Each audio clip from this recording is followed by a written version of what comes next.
welcome to Easy Cooking 56 on my Instagram account. Today I'm going to show you how to make homemade crust, which is my mom's recipe. I'm just going to show you how old this book is.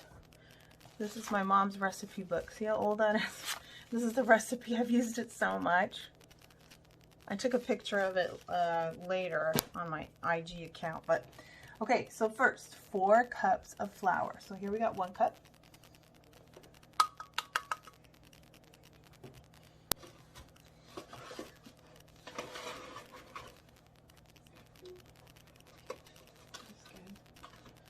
So when you make a cup of flour, you want to make sure you're leveling it off.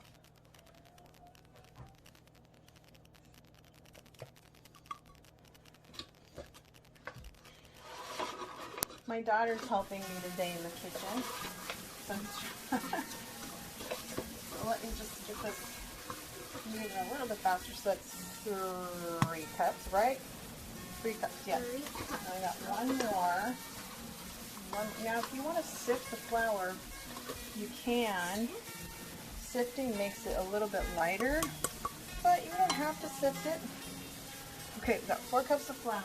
Now, we are going to put 3/4 cup butter.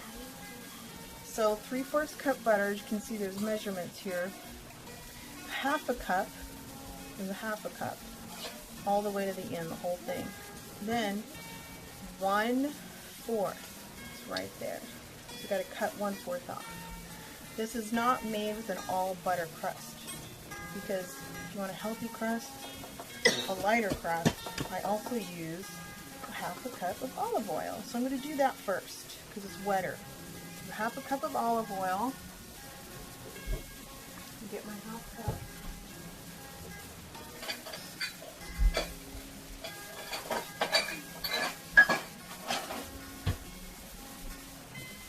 So here I got my olive oil, pouring my 1/2 cup, right like that. Okay, so pour it in there like so. Want to make sure you scrape it all out, because there is some olive oil left in the cup, and I don't want that to happen. Okay, so this is a pastry cutter. You can start going like this. And you're going to make sure all the ingredients are incorporated, all the flour is incorporated with the oil, and it kind of turns into like a cornmeal like texture. Kind of looks like, start getting these ball formations. You know, like really kind of brownish balls. Yes, that's right. Okay. So, just incorporating all that together. So that you see me doing this. Now, I've seen a lot of cooking shows, and they often say, hey, you can't do this. You can't make a half and half kind of crust with oil and butter, or make any kind of olive oil and crust. It's kind of like weird to people, but actually it makes the dough really pliable, easier to roll. And it's not as fattening. So we have 3/4 cup. So I'm going to use 1 and then 1/4. This is 1/2 cup right here. And I'm going to just cut it into it. You don't have to be fancy with it. You don't have to be fancy or anything. If you hear little kids in the background, because I have two other kids in the background. This is real life, so there's no Food Network channel censored in the background. So I'm cutting it in, just like this.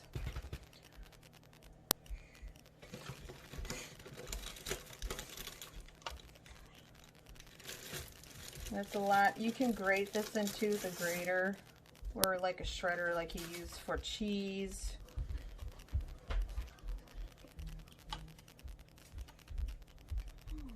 Almost done with this one.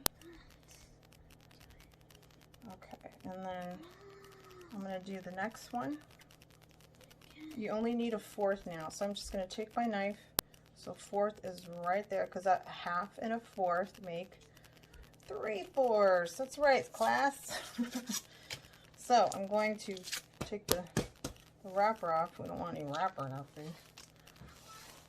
Okay, I'm going to cut the rest of this in there. Got something stuck to my finger.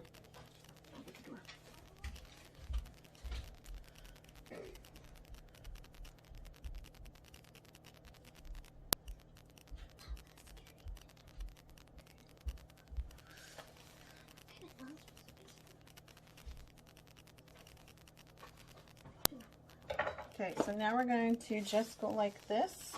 It seems like, you know, this is a little bit, you know, you could use a mixer for this if you want to, like an instant mixer. But, you know, with my crust, which is a lot healthier, you know, it's okay to exercise that arm once in a while. And just get it all incorporated.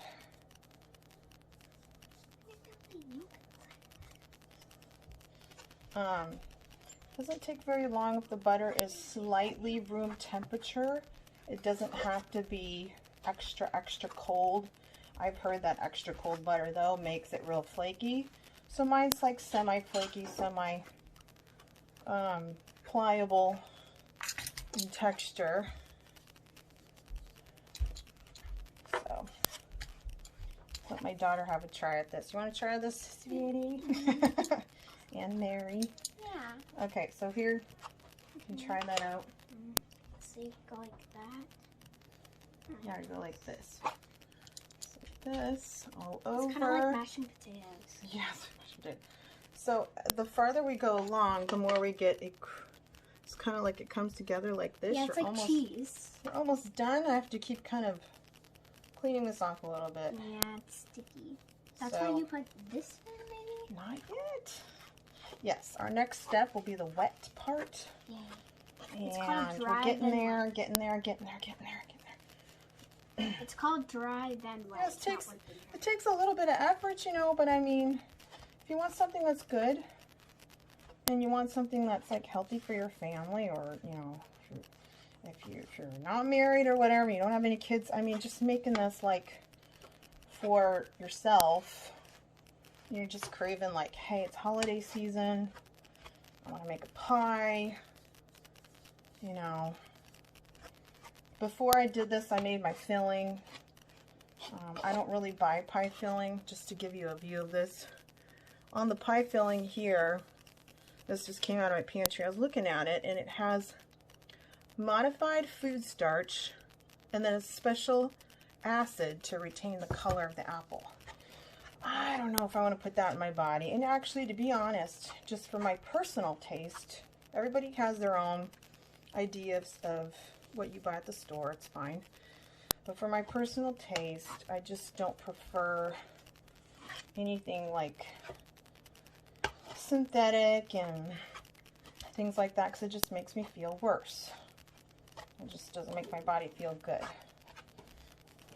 And I'm a mom with 3 kids, and one of my sons is autistic, and I changed the way I cooked when I realized he couldn't handle a lot of those things in prepared foods. And I'm done. It kind of looks like crumbly. If you go like this, it comes together a little bit. It's in the beginning stages of dough, basically. So what do we do next? This is what we're going to do next. So we have half a cup of cold. Now this is important because it has to be cold water. So I just poured like some, you know, I use bottled water. I pour like half a cup of cold water, half a cup of bottled water. Put in the freezer for like 1 minute or 2. And then we're going to add 2 eggs to it. 2 eggs. 2 eggs. Okay, so let's crack. I'm not good at cracking. When I was Go like this. 5 years old. Okay, so we got 2 eggs in there, cold water. You want to put the vinegar in there? Wait, oh, in there. The vinegar in there. 2 tablespoons of vinegar, 2 eggs, half a cup of cold water. Now I'm going to take a fork. I'm measuring spoons. And I'm going to mix it up just really gently in there. So we don't need these. Let's kind of clear our area off. Let's put that away. Oh, I forgot my salt. You got to put salt in your crust. So I just put You can just pour that into the crust there. No, the crust. Oh.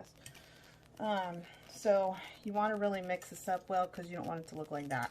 So kind of like if you've ever beaten eggs before, it's a real gentle. You can pour this into a bowl if you want to. What do we do with the tablespoon? We don't need it anymore. We're good. Oh, okay. You can just put that in the sink. In the sink?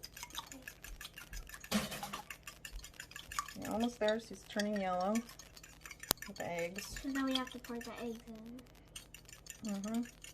My daughter had a little bit of a mess up on the eggs, which is fine. Yeah, because when I was we just cleaned it up, but it's. When I was 5 years old, I tried to crack an egg. It went all over the table.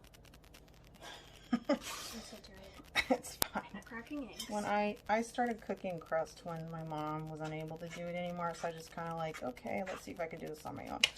I was in high school. Okay, so slowly blend that through all the way, and we're gonna take, sometimes I just use an ordinary fork just to wet everything, make it fluffy, you know, mixing it around, and it kind of looks like, starts to look like that. Yeah, it kind of looks like clay. This is where we can kind of put our hands in there a little bit. Now, because an egg, we had a little bit of a boo-boo today at the egg, and I think I have too much, my water increased a little bit with my extra egg I've put in there because one cracked on the surface of my thing here. It needs to be like dough, like it's kind of crumbly. It's already coming together without even using the whole thing, which has never happens to me. I have to use all the liquid in my cup here, but for today.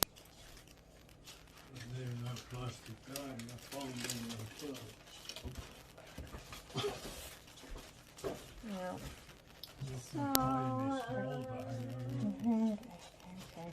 Okay, so it's coming together. I'm ready to put my filling into the pie crust. I made this, well, I made this earlier this afternoon, and I posted some pictures about it, which I will go over with you guys. The filling is actually not that hard to make. The hard part is the crust. The hard part is actually the crust. You want to make sure you scrape out all that goodness. Okay, and then I'm just going to spread it out, even it out a little bit here. And I have like a half cup of raisins in here, 6 small apples, cup of sugar, and 1 heaping tablespoon of cornstarch. The last part to this is putting the pats of butter everywhere, which again adds extra flavor.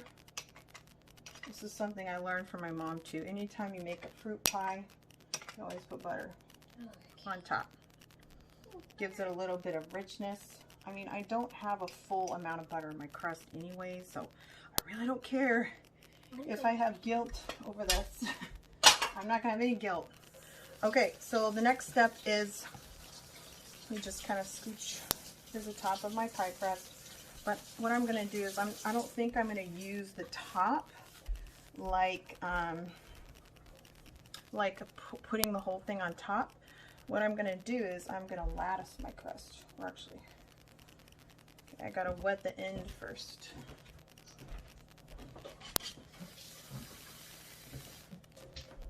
And this is my glue. It's a little bit of cold water on the edges here. You can do that part. So you do two like that. On the edges. Like that. Okay. And now I'm just gonna. You're cutting pieces. This is a very rustic look I'm doing right now. I'm just gonna cover it like this. Okay. Wait, let's cut like a whole line? Yep. So Oh yeah, those pies you make. Lattice it. So you want to make sure the pie can breathe properly. This is a very full pie. Okay, I am not bad at that. You just gotta go lightly all the way down. Yeah.